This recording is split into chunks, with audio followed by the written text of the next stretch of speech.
कभी सोचा है कि बॉलीवुड की जो चकाचौंध हमें दिखती है उसके पीछे की हकीकत क्या है? हाल ही में आरएमएन न्यूज़ के एक लेख ने कुछ ऐसे दावे किए हैं जो इंडस्ट्री की नींव हिला सकते हैं। आज हम उसी पर बात करने वाले हैं।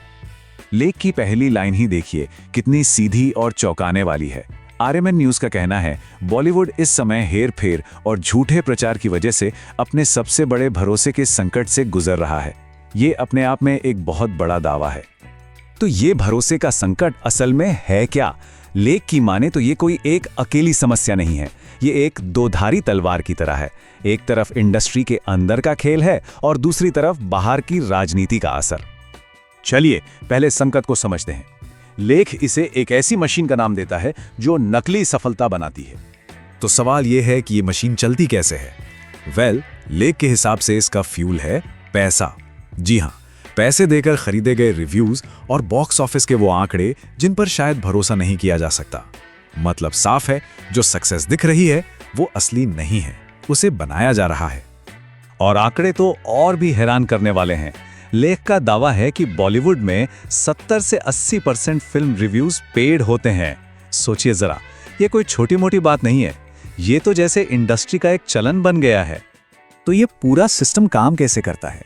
देखिए, लेख के अनुसार ये एक सोची समझी पार्टनरशिप है।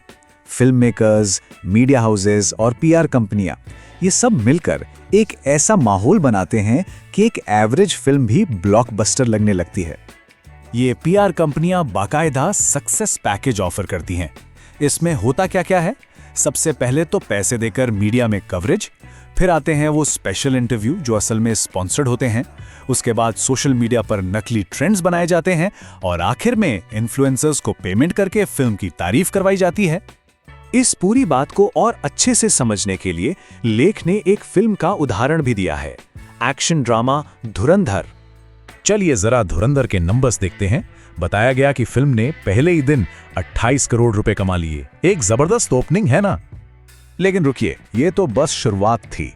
पहले वीकेंड के खत्म होते होते फिल्म 100 करोड़ क्लब में शामिल हो गई और सिर्फ 5 दिनों के अंदर कुल कमाई पहुंच गई 134.52 करोड़ रुपए पर। कागज पर तो ये एक बहुत बड़ी हिट फिल्म की कहानी लगती है, पर क्या ये पूरी तरह सच है?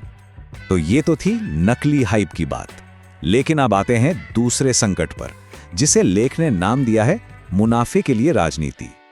यहां लेख का तर्क यह है कि इंडस्ट्री सिर्फ अंदरूनी हेरफेर ही नहीं कर रही, बल्कि पैसा कमाने के लिए देश के राजनीतिक माहौल का भी जमकर इस्तेमाल कर रही है। और ये हो कैसे रहा है?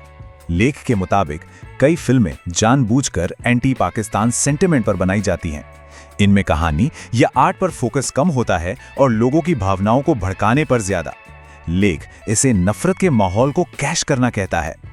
तो मतलब हमारे सामने दो तरह की फिल्में हैं, एक वो जो अपनी कहानी के दम पर चलती हैं और दूसरी वो जो लेख के अनुसार समाज में पहले से मौजूद राजनीतिक बंटवारे का फायदा उठाती हैं। उनका टारगेट वो ऑडियंस होती है जो कहानी के लिए नहीं बल्कि खास तरह की विचारधारा के समर्थन में थिएटर आती है। और लेख का दावा है कि ये कोई संयोग नहीं है, ये एक सोची समझी बिजनेस स्ट्रैटेजी है जिसका मकसद भारत की आबादी के एक बहुत बड़े और खास वर्ग तक अपनी पहुंच बनाना है। और ये खास हिस्सा कौन है?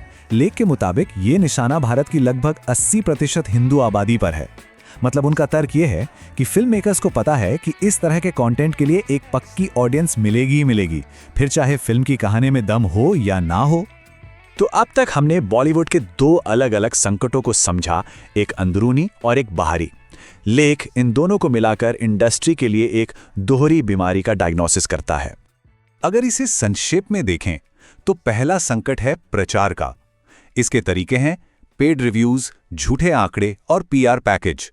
और इसका नतीजा, सक्सेस के जो पैमाने हैं उन पर से दर्शकों का भरोसा ही उठ जाता है। और दूसरा संकट है राजनीति का। इसका तरीका है बंटवारे वाला कंटेंट और इसका असर, कला राजनीति का एक टूल बनकर रह जाती है। आखिर में ये पूरा विश्लेषण हमें एक बहुत जरूरी सवाल के साथ छोड़ जाता है।